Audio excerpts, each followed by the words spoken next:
পয়লা August থেকে সমগ্র রাজ্য জুড়ে শুরু হচ্ছে ডিজিটাল জনগণনা। রাজ্যে নতুন সরকার আসার পরে একগুচ্ছ প্রকল্প শুরু করছে, সাথে কিন্তু বিভিন্ন রকমের পরিবর্তন আনছে যেগুলো আগে ছিল না। ডিজিটাল জনগণনা রাজ্যে শুরু হচ্ছে নতুন সরকারের অধীনে পয়লা আগস্ট থেকে। এই ডিজিটাল জনগণনা সম্পর্কে যাদের ধারণা নেই, আজকের এই ভিডিওতে আমরা জেনে নেব এই ডিজিটাল জনগণনা কি। ডিজিটাল জনগণনাতে রাজ্যের সমগ্র অধিবাসীদের নাগরিকদেরকে কিন্তু অংশগ্রহণ করার আহ্বান জানিয়েছেন রাজ্যের নতুন মুখ্যমন্ত্রী শুভেন্দু অধিকারী। সর্বপ্রথম আমরা জেনে নেব এই ডিজিটাল জনগণনা কি এবং এই ডিজিটাল জনগণনাতে অংশগ্রহণ না করলে একজন নাগরিক হিসেবে আপনি কি অসুবিধায় পড়তে পারেন, সমস্ত সুযোগ সুবিধা থেকে আপনি বাদ যেতে পারেন আপনার নাম। সেক্ষেত্রে অবশ্যই কিন্তু এই ডিজিটাল জনগণনা এক প্রকার আদমশুমারি যাকে বলা যেতে পারে। জনগণনা হচ্ছে ডিজিটাল পদ্ধতিতে। এই ডিজিটাল জনগণনায় আপনি কিভাবে অংশগ্রহণ করবেন, ডিজিটাল জনগণনাতে অংশগ্রহণ করতে গেলে আপনাকে কি করতে হবে, কি কি ডকুমেন্টসের প্রয়োজন, কি কি প্রশ্নের সম্মুখীন হওয়া যেতে পারে ডিজিটাল জনগণনার সময়, সমগ্র বিষয়টা কিন্তু আমরা আজকের এই ভিডিওতে বিস্তারিতভাবে জেনে নেওয়ার চেষ্টা করব। Welcome to my YouTube channel. ভিডিওটি দেখার জন্য অসংখ্য ধন্যবাদ। ভিডিওটি সম্পূর্ণভাবে দেখার আগে ছোট্ট একটা অনুরোধ, যদি চ্যানেলে নতুন হয়ে থাকেন অবশ্যই চ্যানেলটা সাবস্ক্রাইব করে রাখবেন এবং নোটিফিকেশনটা অন করে রাখবেন এই ধরনের সমস্ত আপডেট কিন্তু সবার আগে পাওয়ার জন্য।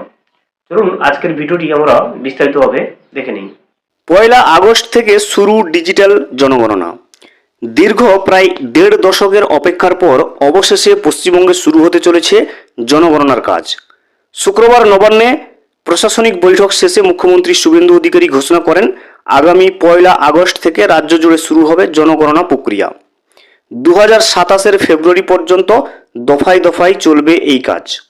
এবারই প্রথম সম্পূর্ণ ডিজিটাল পদ্ধতিতে কিন্তু জনগণনা পরিচালনা করা হবে বলে জানিয়েছেন মুখ্যমন্ত্রী শুভেন্দু অধিকারী। এই জনগণনা প্রক্রিয়ার দায়িত্বে থাকছেন সেন্সাস ডাইরেক্টর রশ্মি কমল।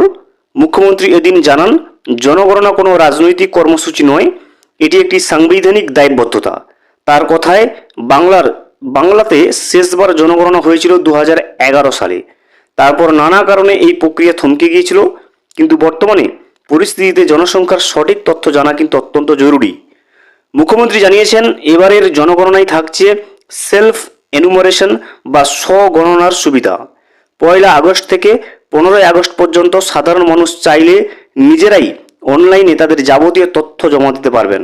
এজন্য রাজ্যের তরফে চালু করা হচ্ছে বিশেষ ওয়েবসাইট, যে ওয়েবসাইটের লিঙ্কটা দেখতে পাচ্ছেন www.westbengal.census.gov.in। পাশাপাশি সাধারণ মানুষের প্রশ্ন ও সমস্যার সমাধানে খোলা হচ্ছে হেল্পলাইন পরিষেবাও। দেশ জুড়ে চালু হচ্ছে 1855 এই নম্বরে, হেল্পলাইন নম্বরে আপনি যোগাযোগ করতে পারবেন কোনো রকম অসুবিধা হলে। এছাড়াও রাজ্যের জন্য হচ্ছে ল্যান্ডলাইন নম্বর 0332335953, এই দুটো নাম্বার চালু করা হলো। প্রশাসনিক সূত্রে জানানো হয়েছে, এবার সরকারি কর্মীরা মোবাইল অ্যাপ ব্যবহার করে তথ্য সংগ্রহ করবেন। সেই তথ্য সরাসরি কেন্দ্রীয় সার্ভারে আপলোড করা হবে, ফলে গোটা প্রক্রিয়া আগের তুলনায় অনেকটা দ্রুত এবং স্বচ্ছ হবে বলে দাবি প্রশাসনের। এ প্রসঙ্গে নবান্নে এদিন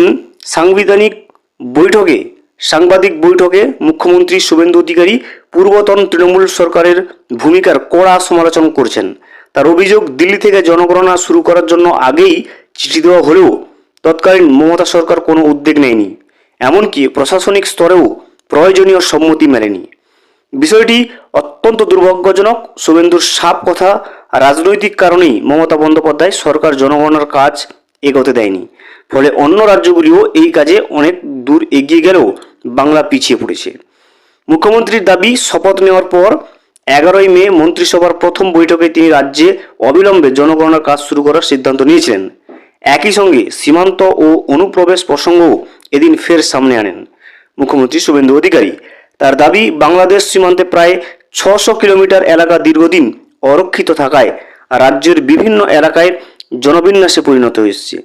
মুখ্যমন্ত্রী বলেন, অনুপ্রবেশের কারণে বহু অঞ্চলের ডেমোগ্রাফি বদলে গিয়েছে, তাই বর্তমান পরিস্থিতিতে জনগণনা অত্যন্ত জরুরি।